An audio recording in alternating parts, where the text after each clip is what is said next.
Hello friends, তোমাদের সকলকে দা দেবজিৎ চ্যানেলে স্বাগত। আজকে আলোচনা করব ক্লাস 11 সেকেন্ড সেমিস্টার পলিটিক্যাল সায়েন্সের তোমাদের যে তৃতীয় অধ্যায় সরকারের বিভিন্ন রূপ, এই অধ্যায়টি আমি আলোচনা করছিলাম।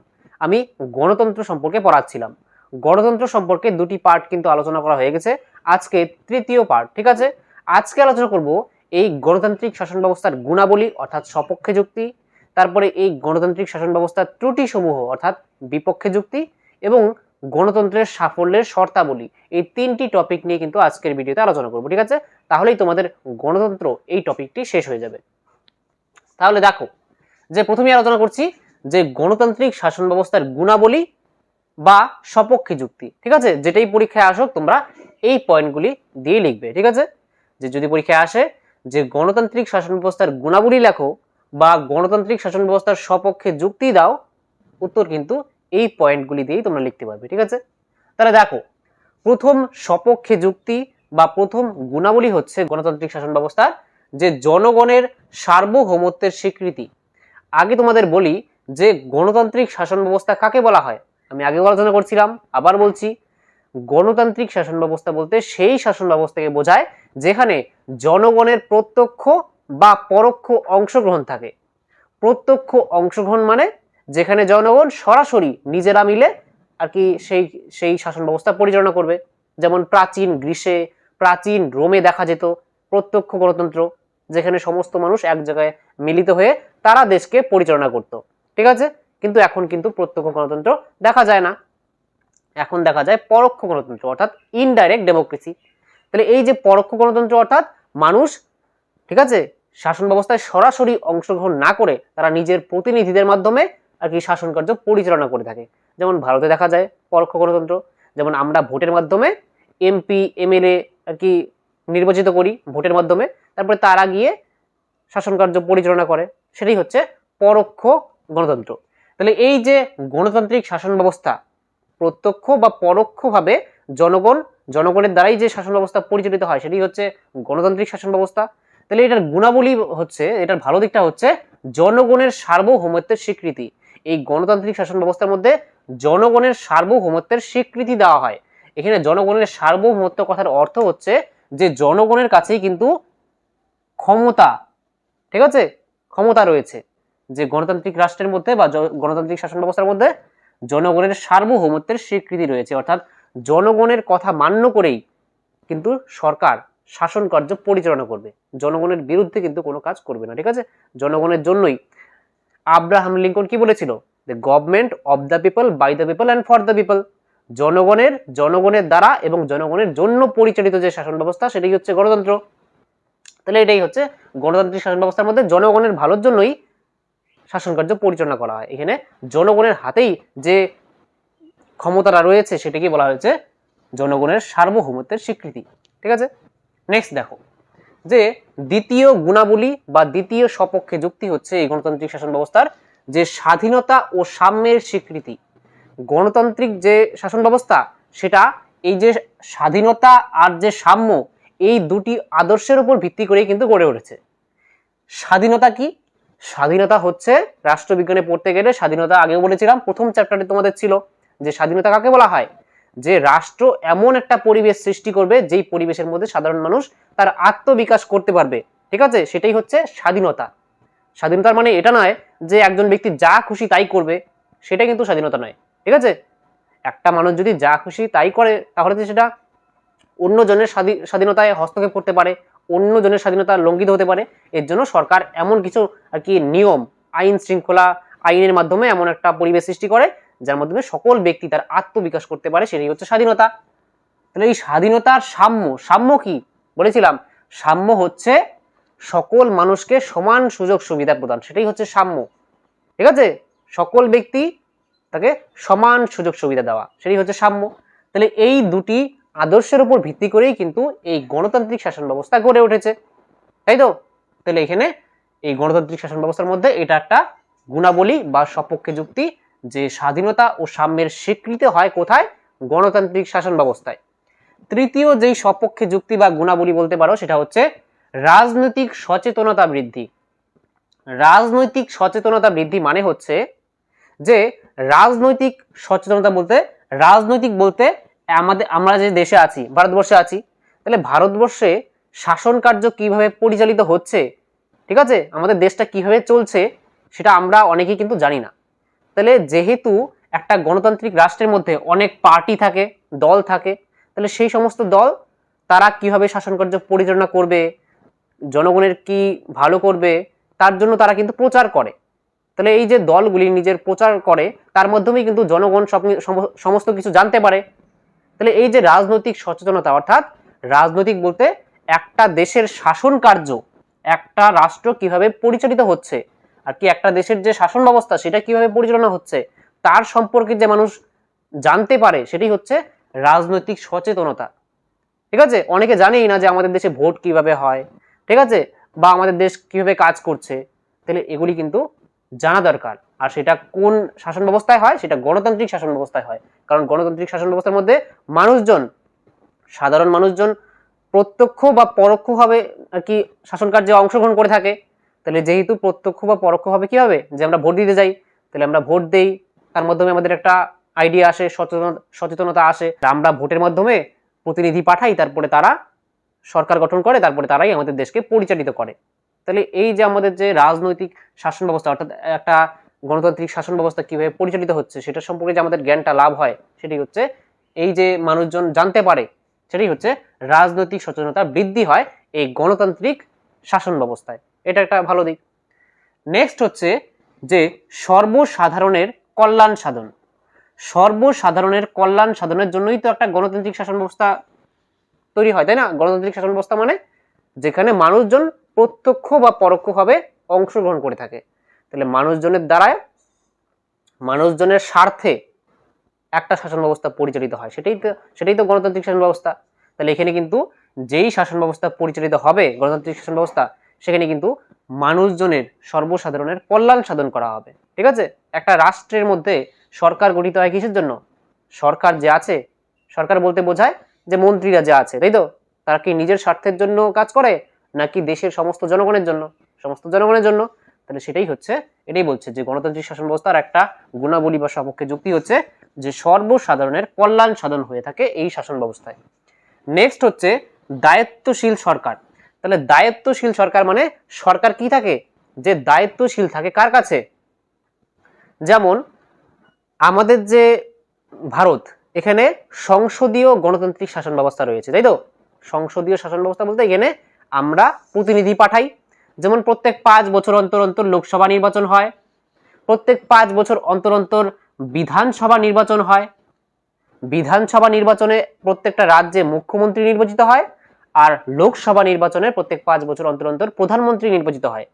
তাহলে এই যে নির্বাচিত হয়, আমরা ভোট দেই, তাহলে আমরা কাদেরকে ভোট দিই? আমরা কি সরাসরি প্রধানমন্ত্রীকে ভোট দেই, না আমরা সরাসরি মুখ্যমন্ত্রীকে ভোট দিই?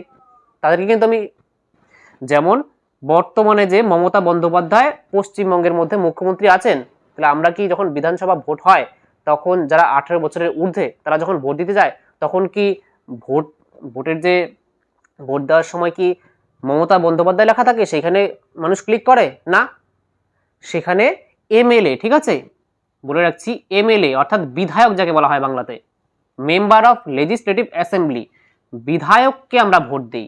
ঠিক আছে, আমাদের এলাকার বিধায়ককে আমরা ভোট দেই। এমন পশ্চিমবঙ্গে 294, ঠিক আছে, 294 জন বিধায়ক আছে। তাহলে আমরা 294 জনকে কি বিধায়ক যে আছে আমাদের নিজেদের এলাকায়, তাদেরকে আমরা ভোট দিয়ে পাঠাই। তারপরে এই 294 জনের মধ্যে যেই পার্টি অর্ধেকের বেশি ভোট পায়, সেই পার্টির নেতা বা নেত্রী কি হয়, যে মুখ্যমন্ত্রী হয়। ঠিক আছে, তাহলে এখানে টিএমসি দল, ঠিক আছে, তৃণমূল কংগ্রেস আমাদের পশ্চিমবঙ্গের মধ্যে অধিক কি সংখ্যক আসন সংখ্যা পেয়েছিল, অর্থাৎ 294টি বিধায়কের মধ্যে 294 জন এমএলএর মধ্যে অর্ধেকের বেশি পেয়েছিল। ঠিক আছে, তার জন্যই সেই দলের যে নেতা থাকে, টিএমসি দলের নেতা, তিনি হয়ে যান মুখ্যমন্ত্রী। তাহলে সেরকম 5 বছর অন্তর অন্তর যে লোকসভা নির্বাচন হয়, সেই লোকসভা নির্বাচনে কিন্তু আমরা প্রধানমন্ত্রীকে সরাসরি নির্বাচিত করি না, আমরা এমপি, ঠিক আছে, এমপি অর্থাৎ সাংসদ, ঠিক আছে, বাংলাতে বললে সাংসদ, আর এমএলএ কে বলা হয় বিধায়ক। ঠিক আছে, তাহলে মুখ্যমন্ত্রী নির্বাচন বুঝলে। এখন প্রধানমন্ত্রী নির্বাচন, লোকসভা প্রত্যেক 5 বছর অন্তর অন্তর লোকসভা নির্বাচন হয়, সেখানের মধ্যে আমরা আমাদের এলাকার মধ্যে আমাদের যে লোকসভা কনস্টিটিউয়েন্সি সেখানের মধ্যে আমরা এমপি অর্থাৎ সাংসদকে ভোট দিই। তাহলে এমন আমাদের ভারতে টোটাল 543টি সিট আছে, এই এমপির সিট আছে অর্থাৎ, ঠিক আছে, 543 জন এমপি আমাদের সারা ভারতবর্ষ থেকে যায়। তারপরে তারা যেই পার্টি সব থেকে বেশি সিট পায় 543 জনের মধ্যে, সেই পার্টি তাদের যে নেতা বা নেত্রী হয়, নেতা বলতে প্রধানমন্ত্রী এখন নরেন্দ্র মোদী আছেন, তাহলে তিনি নেতা ছিলেন, ঠিক আছে, তাহলে তিনি প্রধানমন্ত্রী হবেন। তাহলে এটা বোঝা গেল। তাহলে এই যে দায়িত্বশীল সরকার, এর মধ্যে দায়িত্বশীল জনগণের কাছে, যেহেতু এটা গণতান্ত্রিক শাসন ব্যবস্থা, সেহেতু জনগণের কাছেই কিন্তু সরকার দায়িত্বশীল থাকে। যেমন আমাদের ভারতে যে মন্ত্রী পরিষদ আছে, মানে আমরা যাদেরকে ভোট দিয়ে অর্থাৎ এমপিদেরকে ভোট দিয়ে আমরা পাঠিয়েছিলাম লোকসভাতে, তাই তো?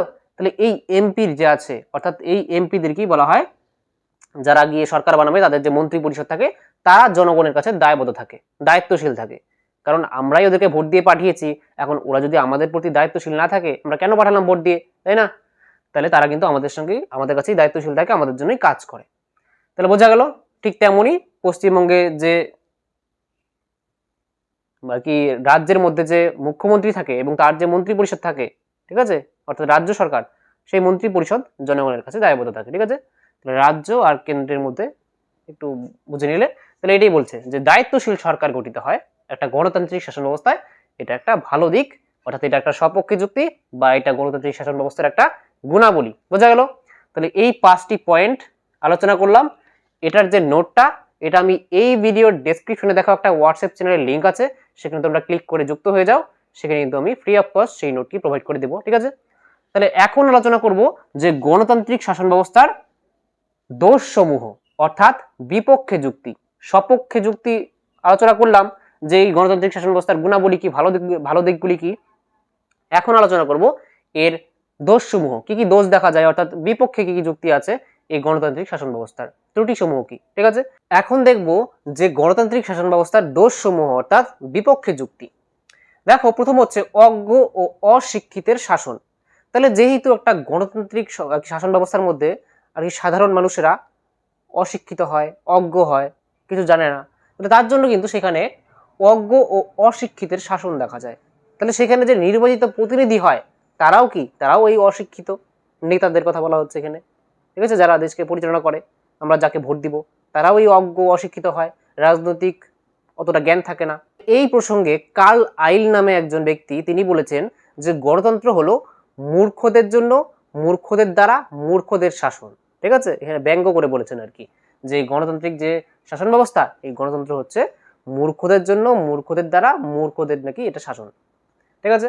তাহলে এখানে এটাই বলছে, এটা একটা ত্রুটি বা দোষ বলা যায় যে গণতান্ত্রিক শাসন ব্যবস্থার মধ্যে যেহেতু অশিক্ষিত এবং অজ্ঞ মানুষের, সাধারণ মানুষরা থাকে, তার জন্য সেখানে শাসন ব্যবস্থা সেরকমই হয়। নেক্সট হচ্ছে সংখ্যালঘুদের স্বার্থ বিঘ্নিত হওয়ার আশঙ্কা। একটা গণতান্ত্রিক শাসন ব্যবস্থার মধ্যে কি হয়, যে ভোট দিই আমরা, তারপরে সংখ্যাগরিষ্ঠের ভোটে কিন্তু কোনো প্রতিনিধি নির্বাচিত হয়। যেমন এই জায়গার মধ্যে, ঠিক আছে, ধরো 100 জন লোক আছে, ধরো লোকসভা কনস্টিটিউয়েন্সি, এখানে লোকসভা 5 বছর অন্তর অন্তর যে লোকসভা নির্বাচন হয়, এখানে লোকসভা নির্বাচনে, ঠিক আছে, লোকসভা বা কনস্টিটিউয়েন্সি, ঠিক আছে, এই লোকসভা কনস্টিটিউয়েন্সি এই এলাকার মধ্যে 100 জন লোক আছে। এখন এখানে অনেক অনেক পার্টি আছে, ধরো BJP, TMC, INC, Indian national Congress, এমন আরো অনেক এক্সেট্রা এক্সেট্রা পার্টি এখানে তাদের প্রতিনিধিকে দাঁড়া করালো, ঠিক আছে। বিজেপি পার্টির থেকে একজন এ একজন ব্যক্তি, এখানে বি একজন ব্যক্তি, এই পার্টির থেকে সি একজন নামে একজন ব্যক্তি, তার এমন ডি, ই, এফ, এমন এতজন প্রার্থী নির্বাচনে অংশগ্রহণ করলো এবং এখানের যে 100 জন জনগণ আছে তারা ভোট দেবে, ঠিক আছে। তাহলে এখন যদি দেখা যায় যে এখানে সংখ্যালঘু, এরা বলছে না যে সংখ্যালঘুদের স্বার্থ বিঘ্নিত হওয়ার আশঙ্কা থাকে। সংখ্যালঘু বলতে কি বোঝায়, যে এই এলাকার মধ্যে ধরো ভাষার ভিত্তিতে, ঠিক আছে, ভাষার ভিত্তিতে সংখ্যালঘু বলতে ধরো এই এলাকার মধ্যে হিন্দিভাষী লোক থাকে 5 জন, ঠিক আছে, আর ধরো এখানের মধ্যে 20 জন হিন্দিভাষী লোক থাকে, আর 80 এখানে 70 জন বাংলাভাষী লোক থাকে, ঠিক আছে, আর 10 জন এখানে 20 জন হিন্দিভাষী লোক, ধরো 70 জন বাংলা, ঠিক আছে, আর হচ্ছে ধরো এখানের মধ্যে ইংরেজি ভাষার লোক এখানে বসবাস করে। তাহলে এখানের মধ্যে সংখ্যালঘু কোন মানুষেরা বলতো? তাহলে এখানে সংখ্যালঘু বলতে বোঝায় হচ্ছে যারা সংখ্যায় কম আছে এই এলাকার মধ্যে। এখানে 100 জনের মধ্যে 10 জন মাত্র ইংলিশ ভাষী লোক, আর সব থেকে বেশি হচ্ছে বাংলা ভাষী লোক, ঠিক আছে। তাহলে এখানের মধ্যে যে 10 জন ইংলিশ ভাষী লোক আছে এরা হচ্ছে সংখ্যালঘু। তাহলে এখানে কিন্তু তাদের স্বার্থ সংরক্ষিত নাও হতে পারে, কারণ এখানে ধরো এই ইন্ডিয়ান ন্যাশনাল কংগ্রেসের যেই প্রার্থী দাঁড়িয়েছে তিনি ইংরেজি ভাষায় কথা বলে, ঠিক আছে। তাহলে এই যে ইংরেজি ভাষার যে লোকেরা আছে তারা এই প্রার্থীকে ভোট দিতে চায়, তারা এই প্রার্থীকে জেতানোর জন্য তারা ভোট দিল। কিন্তু যেহেতু এখানের মধ্যে সংখ্যালঘু মাত্র কম সংখ্যায় থাকে, সংখ্যালঘু বলতে যেই সমস্ত মানুষজন ভাষার ভিত্তিতে, ধর্মের ভিত্তিতে, সংখ্যালঘু কিন্তু অনেক কিছুর ভিত্তিতে হয়, জাতি ধর্ম, যদি এখানের মধ্যে হিন্দুদের জনসংখ্যা বেশি থাকে, মুসলমানদের কম থাকে, শিখদের আরও কম থাকে, ঠিক আছে, তাহলে এখানে শিখরা হবে। ধরো এখানের মধ্যে হিন্দির পরিবর্তে যদি আমি এখানে বেঙ্গলির জায়গায় যদি আমি হিন্দু লিখে দিই, এখানে যদি আমি মুসলিম লিখে দিই, ট্রেনের জায়গায় যদি আমি শিখ লিখে দিই, কারণ ভারতের মধ্যে শিখ মুসলিমদের থেকেও কম সংখ্যায় আছে, মানে যেই সংখ্যার মানুষ, যেই ধর্মের মানুষ বা যেই ভাষার মানুষ একটা নির্দিষ্ট অঞ্চলের মধ্যে কম থাকে তারাই হচ্ছে সংখ্যালঘু। তাহলে তাদের স্বার্থ সংরক্ষিত হবে না, কারণ এখানের মধ্যে বেশিরভাগ বাংলা ভাষায় কথা বলে, আর তারা ঠিক করেছে যে তারা টিএমসি বা বিজেপি এর ভোট দেবে, ঠিক আছে। তাহলে তারা যদি ভোট দেয় তাহলে এই আইএনসি কোনোদিনই কিন্তু এই যে প্রতিনিধি, এর প্রতিনিধি কিন্তু কোনোদিনই জিততে পারবে না বা অংশগ্রহণ করতে পারবে না শাসন ব্যবস্থার মধ্যে।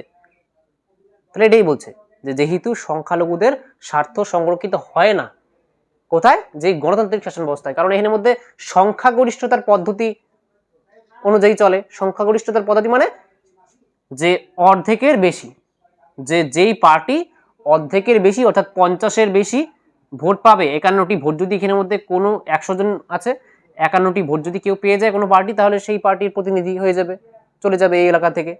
আর আইএনসি যেহেতু সংখ্যালঘু আছে এখানের মধ্যে, সংখ্যালঘুদের হয়ে দাঁড়িয়েছে, সংখ্যালঘু ভোট দিলেও কোনোদিনই তার স্বার্থ সংগঠিত হবে না, কারণ শাসন ব্যবস্থায় অংশগ্রহণ করতে পারবে না, জিততে পারবে না কোনোদিনও। এটাই বলছে, আশা করি একটু বুঝতে পেরেছো। তাহলে এটার মানেই হচ্ছে যে সংখ্যালঘুদের স্বার্থ বিঘ্নিত হওয়ার আশঙ্কা থাকে এই গণতান্ত্রিক শাসন ব্যবস্থায়, ঠিক আছে। নেক্সট পয়েন্ট দেখো, যে নৈতিক অবনতি, ঠিক আছে। নৈতিক অবনতি বলতে এখানে বোঝাচ্ছে হচ্ছে যে যেহেতু একটা গণতান্ত্রিক শাসন ব্যবস্থায় অজ্ঞ অশিক্ষিত সাধারণ জনসাধারণ থাকে, তাদের অতটা রাজনৈতিক সচেতনতা থাকে না, ঠিক আছে, দেশ কি হয়ে চলছে না চলছে তাদের অত ধ্যান ধারণা নেই। তাহলে তখন কি হয় যে যেই সমস্ত পার্টির নেতা বা যে সমস্ত প্রতিনিধি দাঁড়ায় তারা জনগণের কাছে অনেক প্রতিশ্রুতি দেয় যে আমরা এটা করব, যদি আমাদেরকে ভোট দিয়ে জেতাও তাহলে আমি এটা করব ওটা করব, ঠিক আছে, সমস্ত কিন্তু মিথ্যা কথা, ঠিক আছে। যখন জিতে গেলে তখন আর কিচ্ছু করে না। নেতাদের কাহিনী আর কি বলতে গেলে, যে ভোটের আগে তারা এই করে নেবে, এই করে দেবে, সবকিছু করবে, জনগণের জন্য সবকিছু বিলিয়ে দেবে, কিন্তু করার সময় কিচ্ছু করে না। তাহলে এই যে নৈতিক অবনতি ঘটে, সাধারণ জনমানুষকে মিথ্যে কথা বলে অনেক প্রতিশ্রুতি দিয়ে তারা নিজেরা আর কি শাসন কার্যে অংশগ্রহণ করলো, তারপরে কোনো কাজই করলো না, এই দিক থেকে কিন্তু একটা নৈতিক অবনতি ঘটে, ঠিক আছে। এটাই বলা হচ্ছে এখানে। নেক্সট হচ্ছে রক্ষণশীল শাসন ব্যবস্থা। এই গণতান্ত্রিক শাসন ব্যবস্থা হচ্ছে একটা দোষ হচ্ছে বা বিপক্ষে যুক্তি হচ্ছে এটা একটা রক্ষণশীল শাসন ব্যবস্থা। রক্ষণশীলতা মানে হচ্ছে গণতান্ত্রিক শাসন ব্যবস্থার মধ্যে রক্ষণশীলতা এখানে বোঝাচ্ছে হচ্ছে যে যেহেতু গণতান্ত্রিক শাসন ব্যবস্থায় মানুষেরা অজ্ঞ হয়, অশিক্ষিত হয়, তারা গতানুগতিক, ঠিক আছে, তার ঊর্ধ্বে উঠতে পারে না, অর্থাৎ বর্তমানে যা চলছে তার ঊর্ধ্বে উঠে যে নতুন কিছু ভাবনা চিন্তা করবে সেটা কিন্তু করতে পারে না, ঠিক আছে। ওই নতুন কিছু ভাবনা চিন্তা নেই, যেমন চলছে তেমনই চলছে, সেটাই হচ্ছে রক্ষণশীল শাসন ব্যবস্থা। যেমন শাসন ব্যবস্থা চলছে বর্তমানে সেইভাবেই পরিচালিত হচ্ছে। শাসন ব্যবস্থার মধ্যে যে কিছু রিফর্মস আনবে, কিছু সংস্কার করবে, যাতে শাসন ব্যবস্থা আরো উন্নত হয়, আরো ভালো হয়, এইটা কিন্তু হয় না এই গণতান্ত্রিক শাসন ব্যবস্থায়। কারণ এখানে অজ্ঞ অশিক্ষিত থাকে নেতারা, ঠিক আছে, যারা নির্বাচিত হয়, এটা একটা দোষ। তারপরে হচ্ছে ব্যয়বহুল। অনেকেই বলেছেন যে এই গণতান্ত্রিক শাসন ব্যবস্থা নাকি ব্যয়বহুল, মানে খুব খরচ হয়। তাহলে একটা খারাপ দিক, এটা একটা বিপক্ষে যুক্তি বা একটা দোষ বলা যায়, যে অন্য কোনো শাসন ব্যবস্থায় এমন এত খরচ হয় না, কিন্তু এই গণতান্ত্রিক শাসন ব্যবস্থায় নাকি অনেক প্রচুর খরচ হয়। আসলেও প্রচুর খরচ হয়। ভারতে যে আর কি ইলেকশন হয়, ঠিক আছে, পৃথিবীর মধ্যে ওয়ার্ল্ডের মধ্যে সব থেকে যে বেশি খরচ হয় সেটা কিন্তু ভারতে হয়, ঠিক আছে। কিসের জন্য হয়? যে এই গণতান্ত্রিক শাসন ব্যবস্থায় কি হয়, যে বিভিন্ন যে দলগুলি আছে, বিজেপি বলো, টিএমসি বলো, আম আদমি পার্টি বলো, সমস্ত দল কিন্তু তাদের প্রচার করে। তাহলে যখন প্রচার করে, ঠিক আছে, তোমরা অনলাইনে দেখতে পারবে প্রচার, অফলাইনেও প্রচার দেখতে পারবে, বাড়ি বাড়ি আসবে আর কি, অনেক র্যালি করবে, বা আর অনলাইনের মাধ্যমে তোমরা যদি মোবাইল টিপো মাঝে মাঝে, তখন প্রধানমন্ত্রী, মুখ্যমন্ত্রী, কোনো পার্টির ঝান্ডা, ঠিক আছে, তাদের অ্যাড আসে। ওই অ্যাডগুলি যে আসে তোমাদের সামনে, তারা সেটাই তো প্রচার করছে, যে তারা কি করতে চাইছে তোমাদের সামনে আসছে সেগুলি। তোমরা কোনো ওয়েবসাইটে ঢুকলে, সেই ওয়েবসাইটে ঢোকার পরে দেখবে অ্যাড আসে, ঠিক আছে। তাহলে সেখানে তারা ক্যাম্পেইনিং করে, তাহলে অনলাইনে অফলাইনে তারা র্যালি করে, এর মাধ্যমে প্রচার কার্য চালায়। তাহলে এখানে কিন্তু অনেক টাকা খরচ হয়। সারা ভারতব্যাপী তারা কি করে, যে তারা প্রচার চালায়, যে ন্যাশনাল পার্টিগুলি আছে, জাতীয় দলগুলি আছে। তাহলে এই যে এত খরচ হয় টাকার, আর প্রত্যেক বছর 5 বছর অন্তর অন্তর যে লোকসভা নির্বাচন রয়েছে, সেখানে নির্বাচনে অনেক খরচ আছে, ঠিক আছে। নির্বাচন ব্যবস্থা করতে গেলে জায়গার মধ্যে ইভিএম মেশিন বসাতে হবে, ঠিক আছে, সেখানে মানুষজনেরা যাবে, সেখানের মধ্যে অনেক ব্যবস্থা করতে হয়। তাহলে এখানে নির্বাচন, ঠিক আছে, অনেক খরচ হয়। তাহলে এটাই বলছে যে গণতান্ত্রিক শাসন ব্যবস্থার এটাই একটা বিপক্ষে যুক্তি, যেখানে প্রচুর পরিমাণে অর্থ খরচ হয়। তাহলে বোঝা গেল এই 5টি পয়েন্টের মাধ্যমে যে গণতান্ত্রিক শাসন ব্যবস্থার দোষসমূহ কি আর বিপক্ষে যুক্তি কি। দুটোর উত্তর কিন্তু একই, ঠিক আছে, দোষসমূহ বা বিপক্ষে যুক্তি। তাহলে আগে আলোচনা করলাম গুণাবলী বা পক্ষে যুক্তি, এখন আলোচনা করলাম দোষসমূহ বা বিপক্ষে যুক্তি। এখন দেখো যে গণতন্ত্রের সাফল্যের শর্তাবলী, গণতন্ত্রকে সাফল্যমণ্ডিত করতে গেলে কি কি শর্তাবলী। প্রথম হচ্ছে গণতান্ত্রিক জনগণ। গণতান্ত্রিক জনগণ কোনটা? যে একটা শাসন ব্যবস্থার মধ্যে, একটা দেশের মধ্যে জনগণ যদি গণতন্ত্রের তাৎপর্য, গণতন্ত্রের গুরুত্ব, তার সম্পর্কে সচেতন থাকে, যে গণতন্ত্র কতটা জরুরি, এবং সেই গণতন্ত্রকে যাতে বাঁচিয়ে রাখতে পারে, গণতন্ত্র রক্ষার জন্য যাতে তারা সচেষ্ট থাকে, তখনই তাকে আমরা বলবো গণতান্ত্রিক জনগণ। যখন সেই দেশের জনগণ গণতন্ত্র সম্পর্কে সচেতন থাকবে, গণতন্ত্রের সম্পর্কে তাদের, গণতন্ত্রের যে তাৎপর্য, গণতন্ত্রের যে গুরুত্ব, তার সম্পর্কে তারা সচেতন থাকবে, এবং সেই গণতন্ত্রকে রক্ষা করার জন্য তারা কাজ করবে। এমন না যে গণতন্ত্রকে তারা রক্ষা করবে না। গণতন্ত্রকে কিভাবে রক্ষা করবে? ধরো একটা দেশের মধ্যে সরকার স্বৈরাচারী হয়ে উঠছে, মানে সরকার যা খুশি, সরকারের যা ইচ্ছা তাই করছে, জনগণের বিরুদ্ধে গিয়ে কাজ করছে কোনো, ঠিক আছে। তো তখন কি করতে পারে জনগণ? তারা একসঙ্গে এসে, জনগণ কি করবে, সেই দেশের একসঙ্গে এসে সেই যে স্বৈরাচারিত শাসক, যা খুশি তাই করছে যেই শাসক, তাকে উৎখাটিত করে, সেই সরকারকে উৎখাটিত করে আবার নতুন করে কোনো সরকারকে তারা নির্বাচিত করে সেখানে বসাবে, ঠিক আছে। তাহলে সেটাই হচ্ছে রক্ষা করার উপায়, যে জনগণ তারা যখনই গণতন্ত্রকে আর কি নষ্ট করার জন্য, যখনই দেখবে যে গণতন্ত্র বিঘ্নিত হচ্ছে, তখন জনগণ তারা সচেতন নাগরিক, তার জন্য জনগণরা কি করবে, যে তারা তৎক্ষণাৎ রক্ষা করার জন্য সচেষ্ট হবে। তাহলে সেটাই হচ্ছে গণতন্ত্রের সাফল্যের একটা শর্তাবলী। বোঝা গেল? তারপর হচ্ছে নেক্সট, যে গণতান্ত্রিক শিক্ষার প্রসার। গণতন্ত্রকে সাফল্যমণ্ডিত করতে গেলে গণতান্ত্রিক শিক্ষার প্রসার কিন্তু জরুরি। যদি একটা দেশের মধ্যে, জনগণের মধ্যে গণতন্ত্র সম্পর্কে কোনো সচেতনতাই না থাকে, গণতন্ত্রের তাৎপর্য কি, গণতন্ত্রের গুরুত্বটা কি, ঠিক আছে, তার সম্পর্কে যদি কেউ নাই জানে, তাহলে কিন্তু গণতন্ত্র কোনোদিন সাফল্যমণ্ডিত হতে পারবে না। তার জন্য কি দরকার? যে গণতন্ত্রের শিক্ষার প্রসার দরকার, যে সাধারণ মানুষ যাতে জানতে পারে যে গণতন্ত্রের সম্পর্কে, ঠিক আছে, যে গণতন্ত্রটা কি। গণতন্ত্র বলতে জনগণ, ঠিক আছে, আমাদের কাছেই সমস্ত পাওয়ার আছে, ক্ষমতা আছে, ঠিক আছে, আমাদের জন্যই সরকার কাজ করছে। আর জনগণরা কিভাবে? যে জনগণরা হবে সরকার যা করে তাই করুক, সরকার করছে, আমরা কি করব? আমাদের জন্যই করছে। সরকার যদি কোনো খারাপ কাজ করে, আমরা তার বিরোধিতা করব, ঠিক আছে, এটা আমাদের অধিকার আছে। তাহলে অনেকে ভাবে যে সরকার কি করছে করুক, আমার কি। না, সরকার যদি কোনো খারাপ কাজ করে থাকে, সরকার যদি স্বৈরাচার হয়ে উঠতে থাকে, তাহলে আমাদের দরকার তার বিরোধিতা করা। ঠিক আছে, তাহলে গণতন্ত্র সম্পর্কে শিক্ষার প্রসার দরকার, যে একটা গণতান্ত্রিক দেশের মধ্যে মানুষজনের কি কি কর্তব্য আছে, ঠিক আছে, শাসন ব্যবস্থা কিভাবে পরিচালিত হচ্ছে সেই দেশের, এই সমস্ত। নেক্সট হচ্ছে যে সহিষ্ণুতা। সহিষ্ণুতা মানে সহ্য করার ক্ষমতা থাকতে হবে।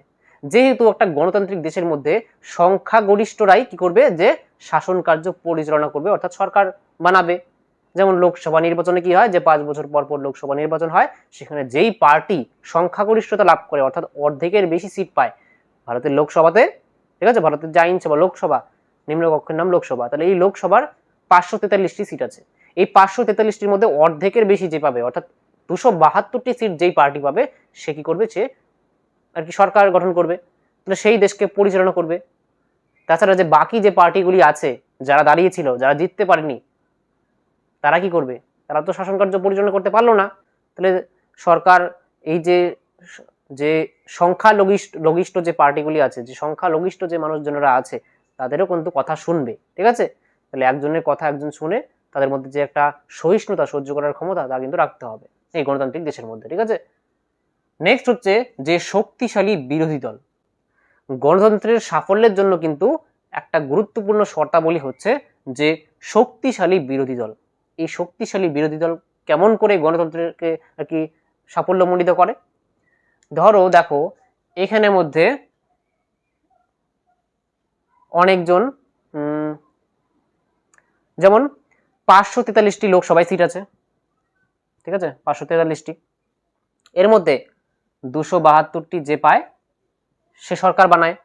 আর বাকি যে সিটগুলি থাকে, তারাও তো কোনো না কোনো পার্টি পায়। বিরোধী দল বলতে সরকার যে বানায় সেই দলের যে বিরুদ্ধে যেই দলগুলি আছে, যারা আর কি সরকার গঠন করতে পারেনি, সেই দলগুলি হচ্ছে বিরোধী দল। তাহলে যদি শক্তিশালী বিরোধী দল থাকে, অর্থাৎ কোনো একটা দল ধরো অনেকগুলি সিট পেয়েছে, ঠিক আছে, ধরো এখানে 272টি পেয়েছে, আরেকটি দল ধরো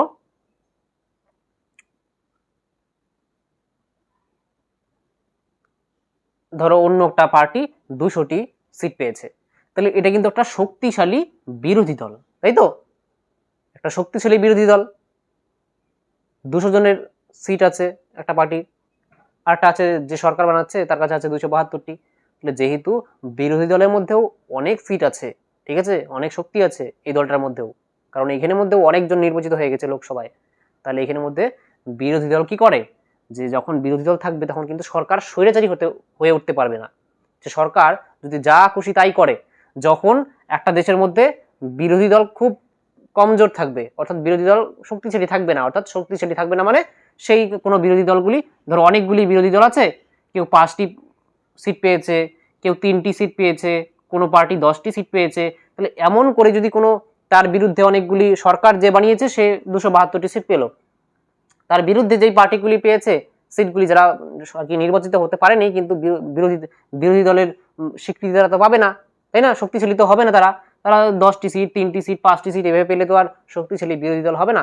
শক্তিশালী বিরোধী দল হতে গেলে অনেকগুলি সিটের দরকার হয়, ঠিক আছে, তার জন্য তাহলে ধরো এখানের মধ্যে 200টি সিট আছে কোনো একটা পার্টির, তাহলে সেই দল কি করবে, যে সরকার যদি এমন কোনো কাজ করে, স্বৈরাচারী হয়ে উঠতে চায়, তাহলে বিরোধী দল সরকারকে সংযত করবে, সরকারের যে কাজের যে ত্রুটিগুলি সেগুলি বের করে জনগণের সামনে রাখবে, যে সরকার এই কাজগুলি করছে।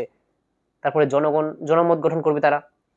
বিরোধী দল কি করবে, শক্তিশালী বিরোধী দল হলে তারা সরকারের যে ত্রুটিগুলি, সেই সরকারের ত্রুটিগুলি তারা সামনে আনবে জনগণের, তারা বলবে যে সরকার এই কাজ করছে, ঠিক আছে, তাহলে জনগণও সরকারের বিরুদ্ধে চলে যাবে। তার জন্য কিন্তু সরকার জনগণের বিরুদ্ধে তো কোনোদিনই যেতে চায় না, চায় নাহলে তো পরের 5 বছরে যখন ভোট হবে তখন তো আবার সেই পার্টিকে আমরা ভোটই দেবো না, যদি আমাদের বিরুদ্ধে কোনো কাজ করে। এটাই বলছে গণতান্ত্রিক শাসন ব্যবস্থায় মানে জনগণের কাছে ক্ষমতা আছে, আর সেই ক্ষমতা আমাদের ভালোর জন্যই। তাহলে সেখানে গণতান্ত্রিক শাসন ব্যবস্থার সাফল্যের একটা শর্তই হচ্ছে যে শক্তিশালী বিরোধী দল থাকতে হবে। শক্তিশালী বিরোধী দল থাকলে কি হয়, যে একটা গণতান্ত্রিক দেশের মধ্যে সরকার যদি স্বৈরাচারী হয়ে উঠতে চায়, যা খুশি তাই করতে চায়, তাহলে সেই দল সরকারের যে ত্রুটিগুলি সেগুলি আমাদের সামনে এনে তুলে ধরে, তখন আমরা সেই জনমত গঠনের মাধ্যমে সরকার তখন সংযত হয়, ঠিক আছে, সরকার তারপরে আর স্বৈরাচারী হয়ে উঠতে পারে না। তাহলে এটা গণতন্ত্রের সাফল্যের একটা শর্তাবলী। লাস্ট হচ্ছে যে স্বাধীন ও নিরপেক্ষ বিচার ব্যবস্থা। বিচার ব্যবস্থা বলতে তো বোঝা গেল যে আদালত সমূহ যেখানে বিচার কার্য সম্পাদন করা হয়, ঠিক আছে। তাহলে আদালত যে আছে সুপ্রিম কোর্ট, হাইকোর্ট, ঠিক আছে, এগুলি হচ্ছে কি আর কি বিচার ব্যবস্থা যেখানে বিচার করা হয়। তারপরে যেমন সুপ্রিম কোর্ট হচ্ছে আমাদের দেশের সর্বোচ্চ আদালত, তার নিচে আছে হাইকোর্ট, তার নিচে আছে অধস্তন আদালত সমূহ, যেমন জেলাতে যে আছে অধস্তন আদালত। তাহলে এই যে হাইকোর্ট বিচার ব্যবস্থা যা আছে এখানে এগুলি তার বিচার ব্যবস্থা কিন্তু কি হতে হবে, যে বিচার ব্যবস্থা স্বাধীন হতে হবে এবং নিরপেক্ষ হতে হবে, তাহলেই সেটা গণতন্ত্রের সাফল্য হবে। তাহলে সেই যে বিচার ব্যবস্থা সেটা কি হতে হবে, স্বাধীন হতে হবে এবং নিরপেক্ষ হতে হবে।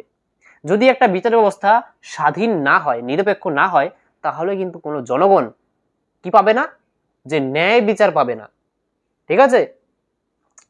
নিরপেক্ষ কথার অর্থ হচ্ছে যে এই যে বিচার বিভাগ, এই বিচার বিভাগ পক্ষপাতিত্ব করবে না। যখন বিচার কার্য সম্পাদন করবে কোনো জাজ, ঠিক আছে, তখন কিন্তু কোনো পক্ষপাতিত্ব যাতে না করে। ধরো আমাদের যে ভারতের শাসন ব্যবস্থা, সেই শাসন ব্যবস্থা বা সরকারের কয়টি বিভাগ, সরকারের 3টি বিভাগ।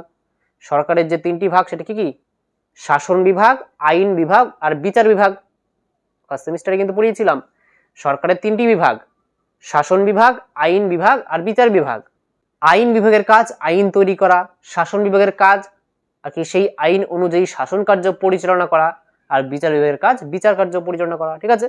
তাহলে এখানে যদি আইন বিভাগ বিচার বিভাগের উপর কাজে হস্তক্ষেপ করে বা শাসন বিভাগ বিচার বিভাগের কাজে হস্তক্ষেপ করে, তাহলে কিন্তু সেটা কি থাকবে না, যেটা স্বাধীন থাকবে না, ঠিক আছে।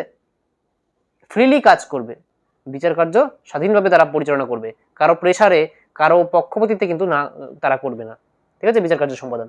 তাহলে এটা হয়ে গেল গণতন্ত্রের সাফল্যের শর্তাবলী এই 5টি। গণতন্ত্রকে যদি সাফল্যমণ্ডিত করতে হয় তাহলে এই পয়েন্টগুলি যে আলোচনা করলাম সেগুলি সেই রাষ্ট্রের মধ্যে বা সেই শাসন ব্যবস্থার মধ্যে থাকতে হবে। বোঝা গেল? তাহলে এই হয়ে গেল আজকের আলোচনা গণতন্ত্র সম্পর্কে, ঠিক আছে। টোটাল 3টি পার্টে আমি আলোচনা করলাম, আজকে কিন্তু গণতন্ত্র সম্পর্কে শেষ। নেক্সট ক্লাসে আমি আলোচনা করব কর্তৃত্ববাদ সম্পর্কে। কর্তৃত্ববাদ কি, ঠিক আছে, বিস্তারিত আলোচনা করব। তাহলে নেক্সট ক্লাসে সেটা তোমরা দেখতে পারবে। তাহলে তোমাদের এই ক্লাসটি কেমন লাগলো তোমরা কমেন্ট বক্সে আমাকে অবশ্যই লিখে জানাবে। আর ভিডিওটি যদি ভালো লেগে থাকে তাহলে অবশ্যই একটি লাইক করো। আর যারা চ্যানেলে নতুন তোমরা অবশ্যই চ্যানেলটি সাবস্ক্রাইব করে অল বেল আইকনে ক্লিক করে রাখো, যাতে প্রথমেই তোমার মোবাইলে আপডেটটি চলে যায়, ঠিক আছে। তাহলে দেখা হচ্ছে নেক্সট ভিডিওতে, ততক্ষণের জন্য বাই।